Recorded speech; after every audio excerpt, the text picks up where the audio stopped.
The restaurant felt suffocatingly silent, even with the low hum of conversation around me. I stared at the empty chair across from me, checking my phone for the 100th time. No messages. No calls. Just the cruel confirmation that I'd been stood up, again.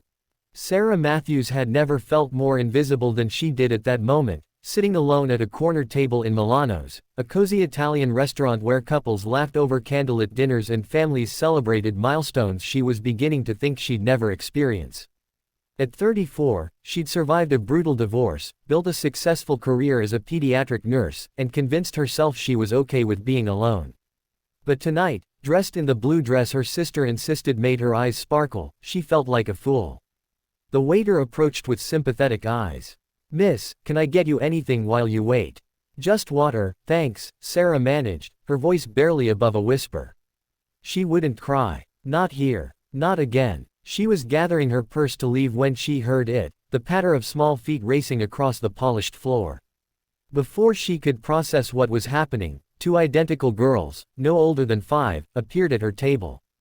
They had matching pigtails tied with yellow ribbons, bright green eyes wide with hope, and an urgency that made Sarah's heart skip. "Are you our new mommy?" they asked in perfect unison, their small hands gripping the edge of her table. Sarah's mouth fell open. What?" The lady said she'd be wearing a blue dress, one of the girls explained, her voice trembling. "And you're wearing blue, so you must be her." "Sweethearts, I think there's been a mistake," Sarah said gently, her nurse instincts kicking in as she noticed the fear beneath their hopeful expressions. "Where's your daddy?" "Right there." The other twin pointed toward the restaurant's entrance, where a man stood frozen, his face pale with embarrassment and something that looked like devastation. He rushed over, his hands shaking as he reached for the girls. "Emma, Lily, I told you to stay put," he said, his voice strained.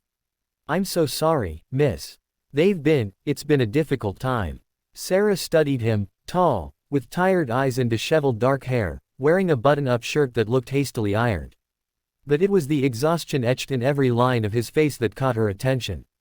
This was a man carrying weight no one should bear alone. "It's okay," Sarah heard herself say, surprising even herself. "Would you like to sit down?" The man, he introduced himself as Michael Chen, hesitated, glancing at his daughters, who were already climbing into the booth beside Sarah as if they'd known her their whole lives. "We really shouldn't impose." "You're not," Sarah insisted, and she meant it. Something about these girls, about this broken little family, pulled at something deep inside her. "Please." Over breadsticks and confused glances from nearby tables, the story tumbled out. Michael was supposed to meet someone, a woman from a dating app his sister had set up, insisting it was time to move on. His wife had died 18 months ago from cancer, leaving him with twin daughters who asked every night when they'd get a new mommy. Tonight was supposed to be his first date since her death, but the woman had canceled at the last minute when she learned he had children.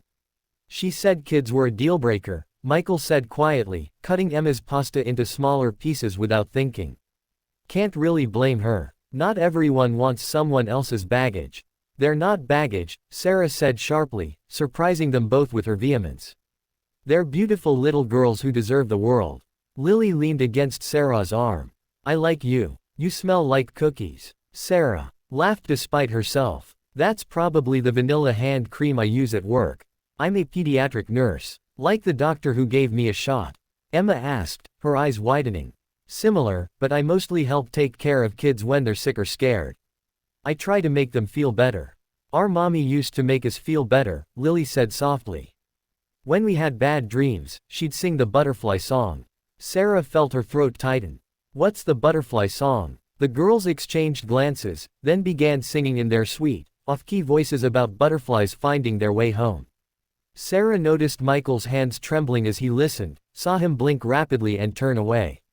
Without thinking, Sarah reached across the table and squeezed his hand. "You're doing an amazing job." "I'm barely keeping it together," Michael admitted, his voice cracking. "They ask for her every day. I don't know how to be both parents. I don't know how to be enough." "None of us are enough alone," Sarah said softly. "That's why we need each other." The evening that was supposed to end in humiliation transformed into something Sarah couldn't quite name. They talked about everything: Michael's work as a high school math teacher, Sarah's dream of opening a pediatric clinic in an underserved neighborhood, the girl's obsession with dinosaurs and fairy tales. Emma demonstrated her cartwheel while Lily explained her elaborate theory about why purple should be everyone's favorite color. When Emma accidentally knocked over her water glass, soaking Sarah's blue dress, the little girl's face crumpled with terror. I'm sorry, Emma cried, tears streaming down her face. Please don't leave. Everyone always leaves. Sarah dropped to her knees, pulling the sobbing child into her arms. Hey, it's just water. See, no harm done. I'm not going anywhere, sweetheart. Michael looked shattered. Emma, she doesn't mean. Yes, she does, Sarah said firmly, meeting his eyes over his daughter's head. And she's right to feel that way. But Emma, listen to me. She gently lifted the girl's chin. Some people will leave, and it will hurt so much you'll think you can't breathe. But some people stay. Your daddy stayed. And the right people, the people who matter, they'll stay too. Will you stay? Lily whispered, climbing into Sarah's lap beside her sister. Sarah looked at Michael, saw the hope and fear warring in his expression, and felt something shift in her chest. This wasn't what she'd planned. These weren't her children. This wasn't her life. But maybe, just maybe, it could be. I'd like to, Sarah said carefully. If your daddy would like that too.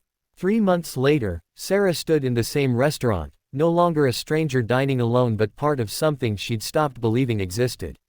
Michael had insisted on bringing her here to celebrate her birthday, the girls buzzing with excitement about their super secret surprise. Close your eyes, Emma demanded as the waiter approached.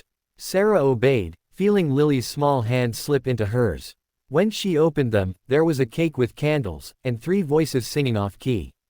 But there was something else, a small box beside the cake with a note in 2 different handwritings, one shaky and childish, one steady and adult. Will you stay forever? Inside was a simple silver bracelet engraved with 4 words, you chose to stay. Sarah looked at Michael, tears streaming down her face, then at the 2 girls who'd crashed into her life and broken her open in the best possible way. Forever sounds perfect, she whispered. Because sometimes the best love stories don't begin with a perfect date. They begin with 2 scared little girls, a dress ruined by spilled water, and the courageous choice to stay when everyone else would have walked away. Sometimes family isn't something you're born into. It's something you build, one small act of kindness at a time, until suddenly you're home.